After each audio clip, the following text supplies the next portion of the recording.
L'ambassadeur de Chine a souligné lors d'une réunion avec la presse la volonté de son pays de financer des projets majeurs en 2020 et au cours des prochaines années. Le financement est lié aux négociations avec les autorités tunisiennes.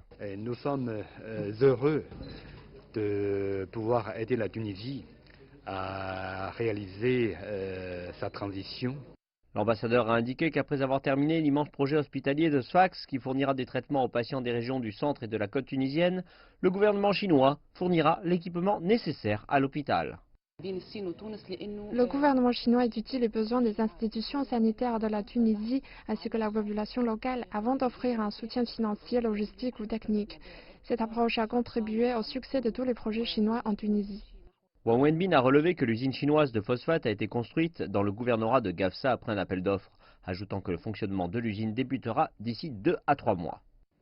Les investissements significatifs de la Chine dans l'énergie et les infrastructures en Tunisie ont permis de faire repartir l'économie. Les projets ont été réalisés dans le cadre de l'initiative Ceinture et Route. Il s'agit du projet économique le plus ambitieux et réussi dans le monde.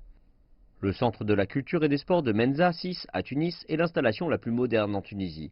Il a été construit et rénové par le gouvernement chinois. Désormais, des projets similaires sont en travaux, voire en cours d'étude dans ce pays d'Afrique du Nord.